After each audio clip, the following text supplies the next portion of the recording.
This video is on the new atheism, and in particular why I do not like the new atheism. And first of all, what do I mean by the new atheism? New atheists, by and large, tend to be very anti-theistic. That is, they're not content just being atheists. They also like to bash people who are religious. They don't have much tolerance for religion. They seem to be very hostile to it, in a sense. They're very closed-minded. They don't like to look at arguments by theists or religious people. They oftentimes like to sort of throw them out of hand. And also they are generally very proselytizing in nature. And that is, they're not just content being atheists, they want everyone else to be atheists. And you see this with, say, Richard Dawkins or Christopher Hitchens and so forth. Almost like they're secular missionaries in a sense. And this is opposed to what I'm going to call the friendly atheism or old atheism, where it's sort of a atheism where you agree to disagree and you're fine if someone else is a theist just as long as you're an atheist. So why don't I like the new atheism? To understand why, we have to look at the worldview that atheism stems from, namely materialism.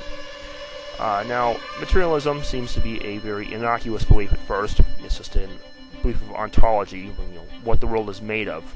However, when we take it to its logical conclusion, it starts to leak over into other areas of philosophy and causes damage in those areas. For example, this is in philosophy of mind. Daniel Dennett has a model of the mind trying to argue that consciousness doesn't really exist, that our minds don't exist because they're not in matter. I'm kind of strawmanning a little bit there, but it's not too far off. I read a philosophy paper by him called Quantum Qualia, and I had to read it twice to make sure that he was saying what I thought he was saying.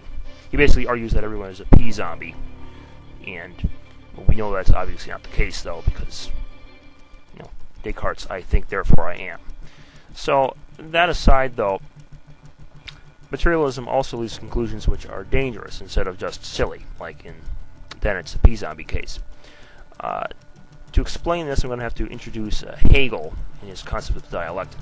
The Hegelian dialectic, of course, you have a thesis and an antithesis. Those clash, they produce a synthesis. This clashes with another antithesis that produces another synthesis, and so on and so forth. So now, in Hegel's worldview, he starts out with ideals. Ideals are primary, they're the basis of truth, and he starts with these. This tree here, for example, there's justice, good, truth, religion, and these clash together and they produce secondary truths, and this eventually proceeds up to individual existence. However, now, if we were to put materialism into this, we get a completely different result. The tree gets completely inverted, and it looks something like this. This is what we call dialectical materialism. To understand how this works, we'd have to see how ideals fit into the paradigm of materialism. And in particular, if everything is made of matter, well then, ideals are going to have to, at some level, be reduced to matter. In other words, they simply reduce to chemical reactions in the brain and nothing more. So in essence, they're no longer ideals. So if this is the case, though, and you can change matter, then you can change your ideals as well. And so because of this, the ideals are no longer primary, they become secondary to configurations of matter. Or in Marx's case, these configurations of matter were class structures. And then, because of this, everything gets completely inverted. The primary component becomes the secondary component, and the secondary component becomes the primary component. And if this is the case, there is no absolute morality, because you can simply change the matter, and you can change what right and wrong are by changing the ideals, because ideals are rooted in brain chemicals. So let's see how this notion that right and wrong are nothing more than malleable chemical reactions in the brain works out. Doesn't seem to work out too well, does it? Now, any atheist who wants to complain that religion is the cause of the majority of wars in history had better take a good long look at the history of the 20th century, because the predominant number of mass murders and wars were not caused by religions at all, but were caused by atheistic ideologies. Now, at this point, you're going to probably complain and say that I'm not being fair because they didn't kill in the name of atheism, but religious people do kill in the name of religion. Well, now, that's technically true, but their ideologies are inextricably linked to materialism, and materialism is, of course, inextricably linked to atheism. And so, if you can't take one without the other. It's sort of a lump group. So, it's a fair thing to say that atheism did kill a lot of people in the 20th century, just like religion would have been responsible for the Inquisition or the Crusades. But then, of course, you might say that ideology is just a hang-up from religion, and that these communists and so forth in the 20th century were just killing people because they were still affected by previous religious thinking, and they hadn't fully gotten rid of it yet. And so you might say that they were getting rid of a religious religion and replacing it with a secular religion, and then still killing people in the name of religion, even though now it was a secular religion.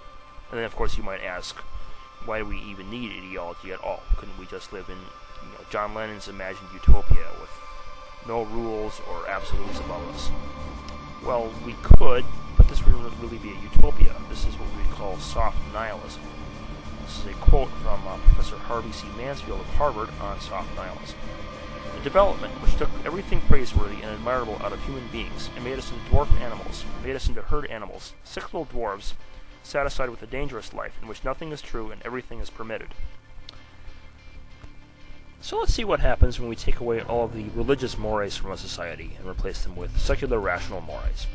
This sounds like it might work well in theory, but let's see what happens in practice. Let's wipe away all the 10 commandments and give you a blank slate upon which you can write new commandments. Alright, let's see what you guys came up with. Ladies and gentlemen, this is not a morality. This is some kind of a sick joke. Let's see here. Thou shalt make up shit as thou goest along. Doing whatever you want and making that the whole law is not a morality. It's crap, basically, okay? This is the morality of the Joker from Batman.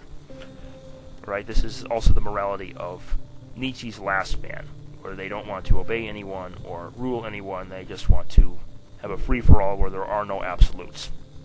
And that's not based on reason at all. That's saying there are no absolutes is fundamentally irrational.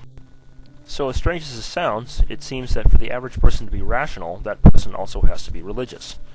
To be rational, you first have to believe in absolutes, but for some strange psychological reason, most people will not accept absolutes unless they are religious absolutes. And so my problem with the new atheists is that in the process of trying to aggressively promote atheism, you're completely ignoring what you're doing, what damage you're causing in the process.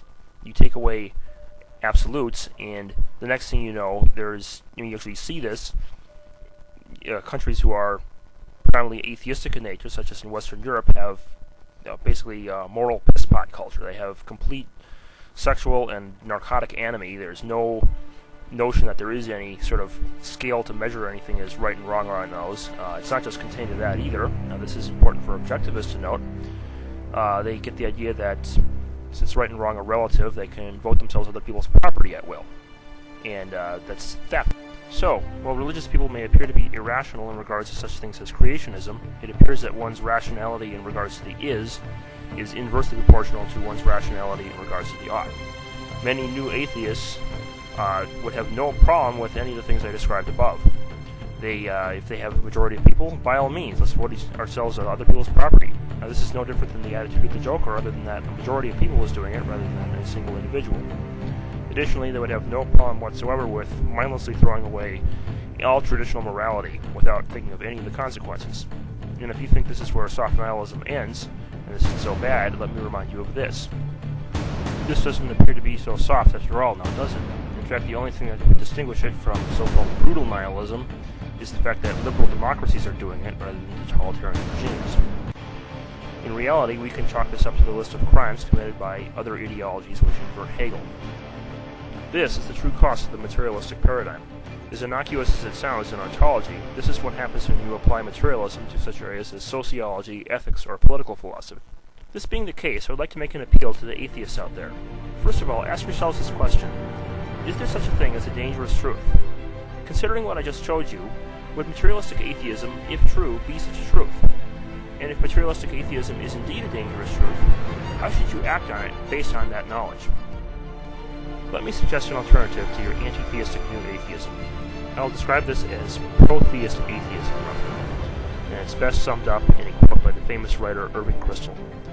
If God does not exist, and if religion is an illusion that the majority of men cannot live without, let men believe in the lies of religion, since they cannot do without them.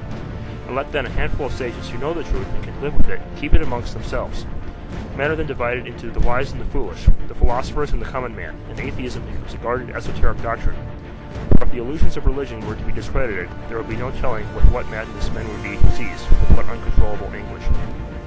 In your urge to bash religion, you fail to realize that people need to believe in something greater than themselves, something transcendent and perfect, something to give their lives meaning and purpose.